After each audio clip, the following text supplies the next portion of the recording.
do, can do. This guy says the horse can do. If he says the horse can do, can do, can do.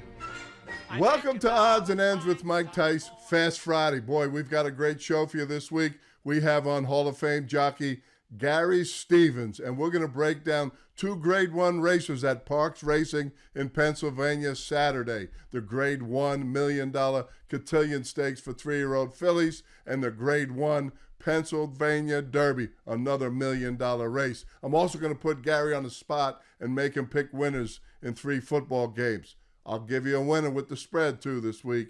Come right back with Odds and Ends with Mike Tice. As the horse can do, can. Well, welcome back to Odds and Ends with Mike Tyson. This is Fast Friday, and today my guest is Hall of Fame jockey and dear friend Gary Stevens. We're going to pick apart the Parks Racing on Saturday. We got a couple Grade 1s, and hey, Gary, how you doing, buddy?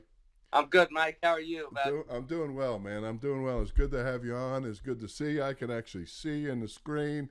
Looking good. Got your glasses on. Got your Mike Puich hat on. Little Pegasus. Little bit of love.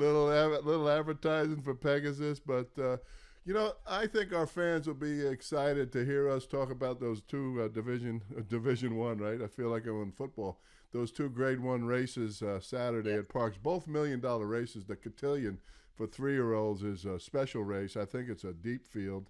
Of course, Chad Brown's horse is going to go off the favorite, Guarana. How do you pronounce that, Gary? Well, the way that I was told by Larry Colmus and the rest of the FS2 crew was Guarana. Try that. Try Guarana. Guarana. Guarana. Guarana. I guana win the race. Yeah, I did. I did the same thing, Mike. Guarana. So, who you like? I think I might know who you like, but tell me who you like and tell the fans who you like and tell us why, would you please? I'm loving Serengeti Empress. Okay. Yeah, I got to spend the summer with Tom Amos, and as many people may know that Tom and I, when we were working years ago at TVG, we kind of batted heads a little bit, which all good sportsmen do a little bit. He's competitive as hell. And anyway, we really got to be good friends this year and got to share a lot of information and everything. And he is a true competitor and a great horse trainer. And he thinks he made a mistake when he went for the test instead of for the Alabama, okay. I believe it is.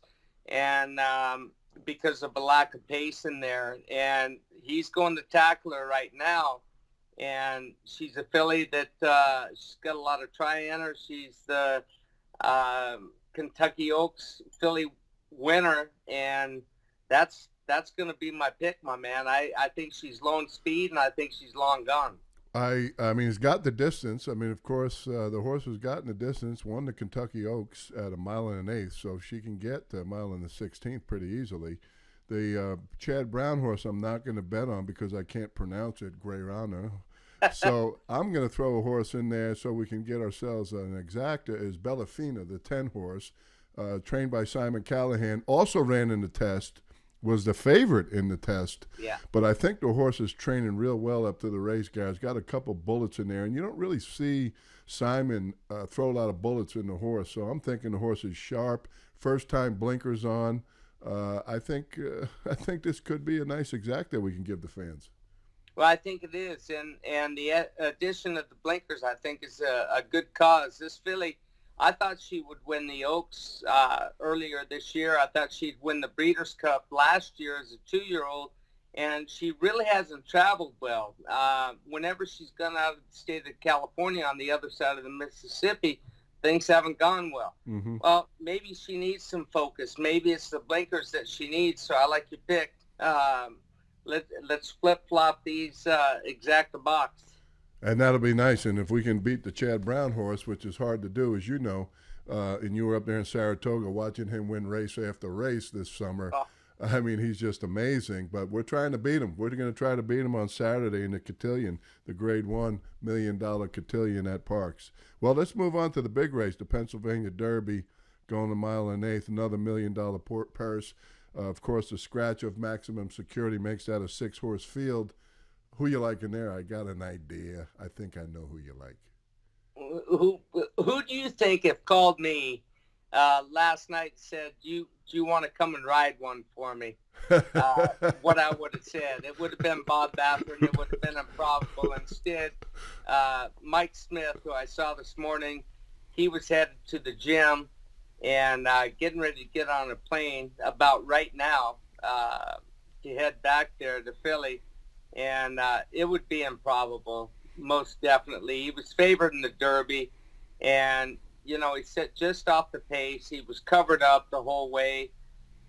Didn't run a great race, didn't run a bad race, but he's been consistent, and he fired back in the Preakness, and maybe too quick for him. Yeah. Bob likes to give his horses a little bit of a rest, and he got that rest, and he came back, and he fired one of the biggest numbers back in the stake race at Los Alamitos here. And, yeah, 104 at Del Mar, too. Yeah, if he does that again, yeah, it's game over. And I think Mike Smith, he and I, we had a little talk this morning, and I just said, take no prisoners. Yeah. So, and then, of course, I love to see Bobby throw that minute flat work, first bullet at Santa Anita last week, couple of weeks ago, and then come back with another real good minute flat work. I love when he throws those bullets into those horses before the big races. He's got Mikey back on him, like you said. He won the shared belief with Van Dyke on it, but he's got Mikey back on. I really like the pick. And, you know, for an exacta, I think it'll be a good exacta race. I like Mr. Money, you know, trained by Calhoun. Mr. Money won the West Virginia Derby, the Indiana Derby, all those Pat Day Mile, like Mike Pagan would say, the money trail, you know, the 3-year-old money trail. Go ahead and chase it. And he chased it a little bit, and he's won $1 million. I like Mr. Money in there, and I think that could be a good exacta for the fans. What do you think about that? But look, Mike, here's what I think is if I couldn't get on Improbable in the race, I would have been calling Brett Calhoun and saying, hey, you need a step above of what you had, not necessarily meaning that I'm the step above, that I'm going to throw that question at him, just to throw it at him, because I think he is the one. I think he's the sleeper that could get there. And if, for whatever reason, War of Will and Improbable get into some kind of speed duel, I think he can set the perfect trip and come sneaking in late and beat him by 3/4 of a length and put himself into the 3-year-old picture, and not only the 3-year-old picture, but Breeders' Cup Classic picture. Yeah, and that Breeders' Cup Classic, of course, we talked earlier today. McKenzie should be the favorite in that race. Really, you know, going well right now.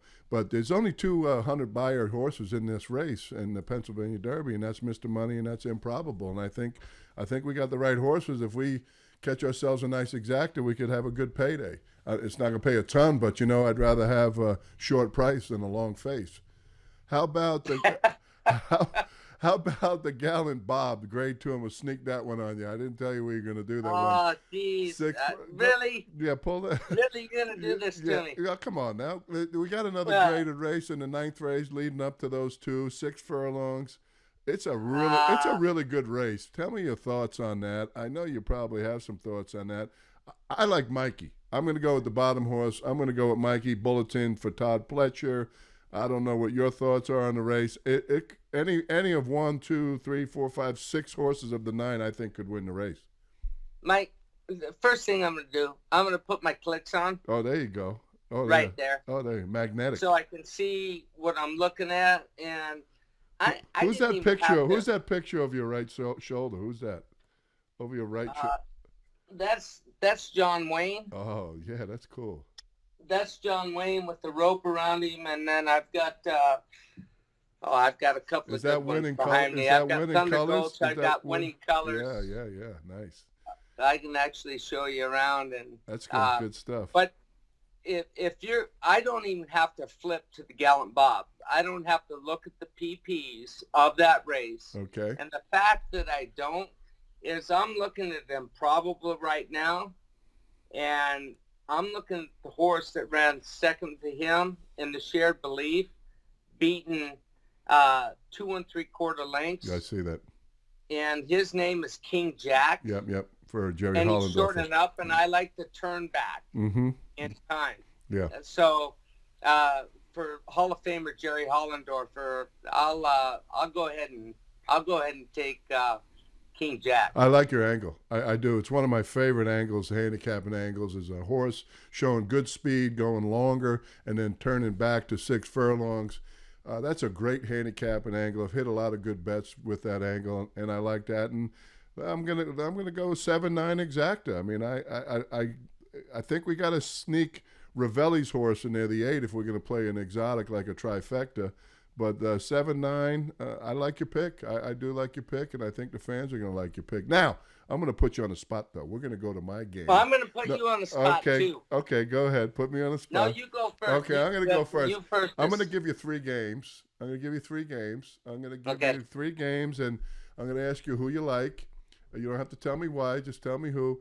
How about we'll start out with the 49ers and the beat-up Pittsburgh Steelers. 49ers. All the way, right? They're running the ball well. Kyle Shanahan's got them going. 251 yards rushing last week. One of the better offensive lines in the league. They have an injury at tackle, though, but I think they got it going in the right direction. How about this one? Wait. Wait. No. The only reason I said that is because my wife will whip my butt if I said if you don't otherwise. pick the 49ers? Yeah, I had to. All right, I'm going to sleep with her tonight. I got to give you one here, and I think this is one of the games I really like, and I like it with the spread too, is I like the Rams over Cleveland. What are your thoughts on that game? I think the Rams' defensive front, even though Aaron Donald's a little banged up, a little stoved up with an oblique, that's a stomach thing. I think their front is too much for the Cleveland. In fact, a beat-up Cleveland Browns offensive line. What do you like? Who do you like in that game? Matter of fact, Mike, I would give even bet. I wouldn't even have to give points. I think the Rams are going all the way this year. Ooh, he's out there. He's out there on social media, and he's talking about the Rams. Good, sexy pick. You're a California guy too, though. So no, I'm not. I'm an Idaho. Well, I know you're an Idaho boy, been but in New York and all over. Yeah, but you've lived in California for what, 30, 40 years? Shit. Too long. Yeah. Hey, how about the last one? Because I really like them, and I've been pushing them for about a month now on my podcast, is the Buffalo Bills. They're going against a Cincinnati team that has a bunch of injuries in their offensive line. Really good defensive front, though, Cincinnati has. What do you think of that game, Buffalo and Cincinnati? Here's my pick. If the Rams don't win the Super Bowl, I think that Buffalo will win the Super Bowl this year, and I would love to see that. And beautiful country, beautiful people in upstate New York, and they love their teams. My sister, so I'll just leave you with that. They're great fans, great food. My sister Sheila lives up there in Amherst, has lived up there her whole life.